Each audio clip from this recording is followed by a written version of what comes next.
Madam, महिला आरक्षण bill आ रहा है संसद में, ऐसा कहा जा रहा है। आप मैडम, आपकी मांग थी मैडम, महिला आरक्षण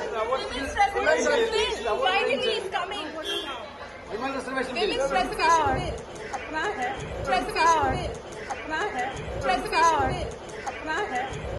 2010 से जो सोनिया गांधी का सपना था, जिस मुद्दे को राहुल गांधी लगातार 2016, 2017 और 2018 में उठाते रहे थे, आखिरकार प्रधानमंत्री नरेंद्र मोदी सोनिया गांधी और राहुल गांधी की बात मानने को मजबूर हो गए। मगर आज मैं एक सवाल पूछना चाहता हूं, क्या भारतीय जनता पार्टी को लगता है कि प्रधानमंत्री नरेंद्र मोदी इस देश के महाराजा हैं? क्या भाजपा ये भूल गई है कि यह देश एक लोकतंत्र है जो आम सहमति से चलता है, सलाह मशवरा से चलता है? खबर क्या मैं आपको बतलाना चाहता हूं दोस्तों। खबर यह है कि महिला आरक्षण बिल उसे केंद्रीय कैबिनेट ने मंजूरी दे दी है। यह कल शाम की खबर है। मगर मैं आपसे एक सवाल पूछना चाहता हूं, इस विशेष सत्र, संसद के इस विशेष सत्र शुरू होने से पहले लगातार विपक्ष ये अपील कर रहा था कि भाई हमें बताइए एजेंडा क्या है, एजेंडा क्या है, एजेंडा क्या है। मगर मजाल है भाजपा सरकार के मुंह से कुछ निकल जाए। महिला आरक्षण बिल अगर आपका एजेंडा था तो आप कांग्रेस से बात कर सकते थे, क्योंकि यह एक ऐसा मुद्दा रहा है जो सोनिया गांधी का सपना आज से नहीं 2010 से रहा। और जैसे कि मैंने आपको बताया, राहुल गांधी यह मुद्दा 2017 और 2018 से उठाते रहे हैं। तो क्या मोदी सरकार कांग्रेस से मशवरा नहीं कर सकती थी? क्योंकि 2010 जब से कांग्रेस इसे लाने की कोशिश कर रही थी, उस दौर से ही भाजपा और कांग्रेस की सोच लगभग एक सी रही है दोस्तों। मगर सबसे पहले मैं आपको बतलाना चाहता हूं कि किस तरह से 2010 से कांग्रेस महिला आरक्षण बिल लाना चाहती थी, मगर जाहिर सी बात है दोस्तों, उनके पास बहुमत नहीं था और इसलिए वो नहीं ला पाए। 2010 में जब ये राज्यसभा में पारित हुआ था, तब इसको लेकर सोनिया गांधी कितनी खुश थीं और उन्होंने उस वक्त न्यूज 18 को क्या कहा था, सुनते हैं। Today we have actually the woman of the moment, Mrs. Sonia Gandhi. Gandhi, first your comments on this. This is a huge achievement for the Congress, for the UP, and for you personally. Yes, of course, we have been waiting for years because you will know that it was Rajiv Gandhi's, my husband's, vision and promise. And the Panchayati Raj, in fact, was going to be the beginning.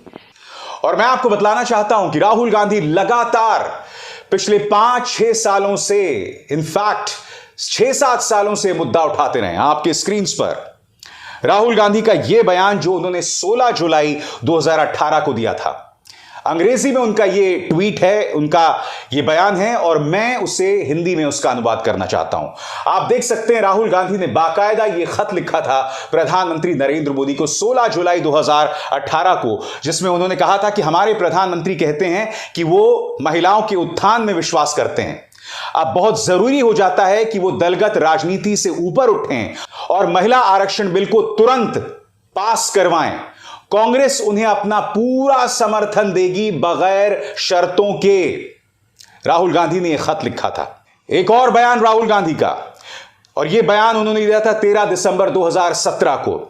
Women's reservation bill पर कोई अगर मगर नहीं होगा।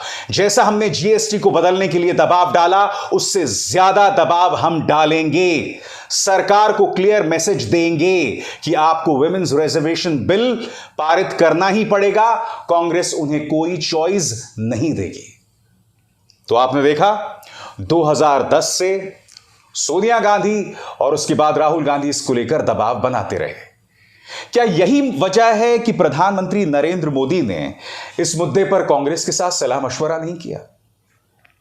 यह सवाल उठना चाहिए। कल ही संसद के विशेष सत्र शुरू होने से पहले प्रधानमंत्री ने कहा था विपक्ष को कि रोना बंद कीजिए, करते रहिए, रोते रहिए। प्रधानमंत्री, जरूरी हो जाता है कि विपक्ष को भड़काने, तंज कसने, उसे अपमानित करने के बजाय उनसे मशवरा कीजिए। इससे आपकी इज्जत कम नहीं हो जाएगी। हां, यह बात अलग है कि अगर आपको भी लग रहा है कि इस संगोल युग में, इस अमृत काल में आप भारत के महाराजा हैं और आपको ऐसा करने की बिल्कुल भी जरूरत नहीं, तो मैं नहीं जानता हूं।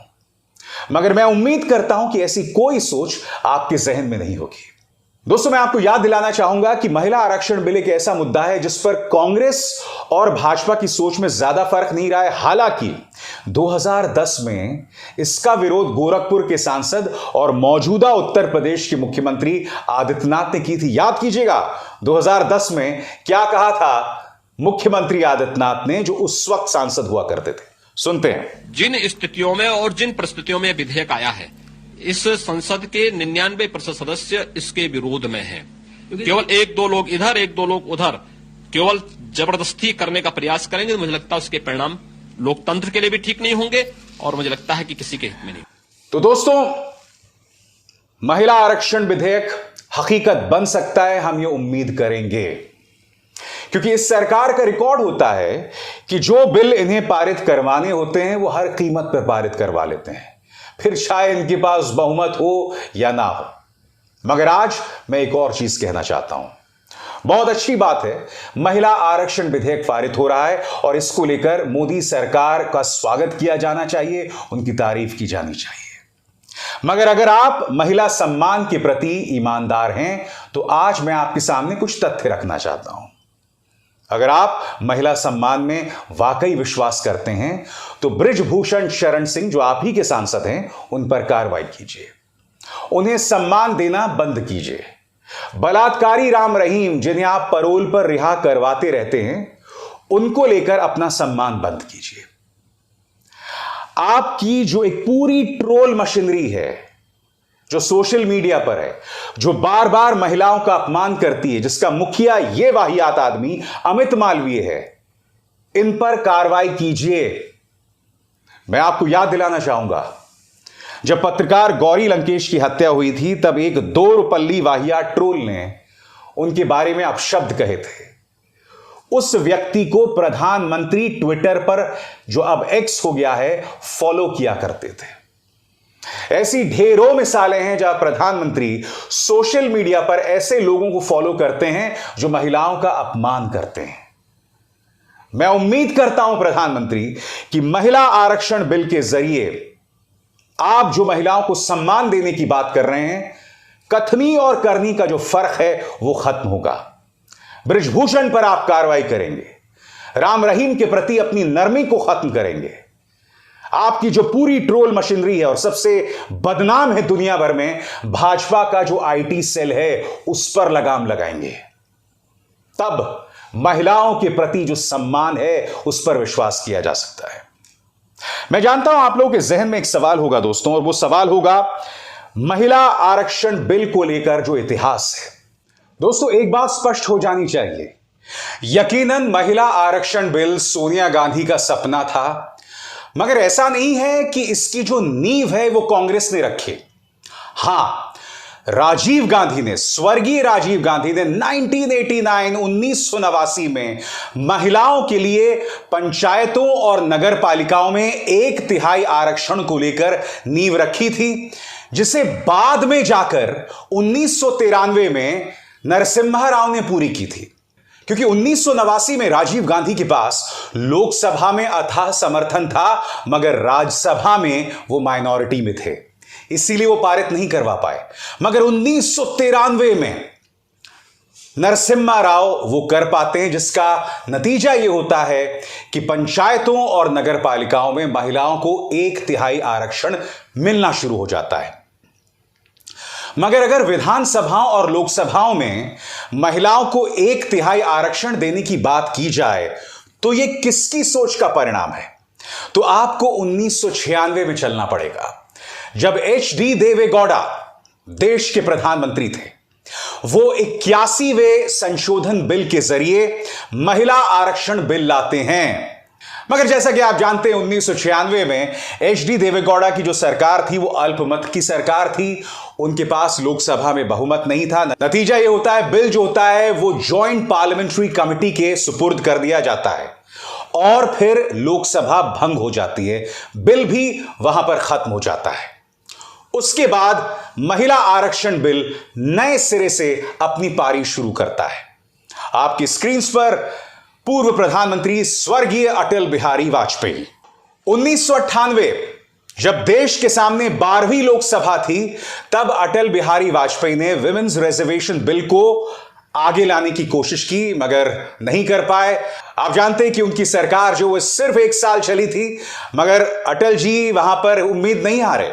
उसके बाद 1999, 2002, 2003 में वाजपेयी लगातार कोशिश करते रहे और उन्हें कांग्रेस का साथ भी मिलता रहा, मगर नहीं हो पाया। फिर बारी आती है 2004 की।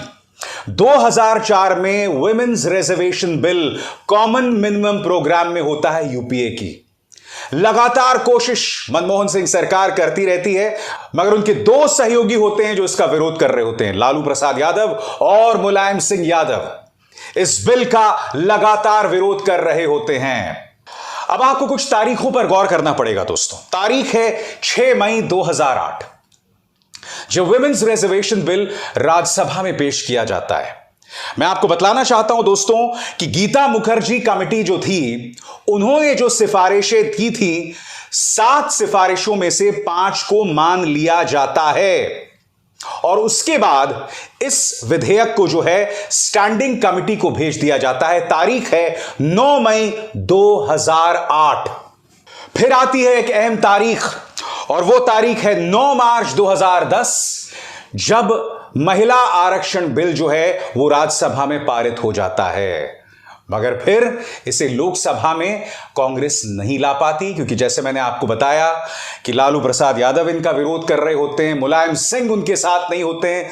तो इन तमाम पेचीदगियों के चलते इन बिल को कांग्रेस नहीं ला पाती है। तो यह इतिहास रहा है महिला आरक्षण बिल का। अब यह बिल जो है वो हकीकत की तरफ बढ़ता हुआ दिखाई दे रहा है, मगर अच्छा होता कि इससे पहले प्रधानमंत्री विपक्ष के साथ सलाह मशवरा करते, उनसे बात करते और संसद के विशेष सत्र का क्या एजेंडा है इसको लेकर पारदर्शिता बरतते। अभिसार शर्मा को दीजिए इजाजत। नमस्कार।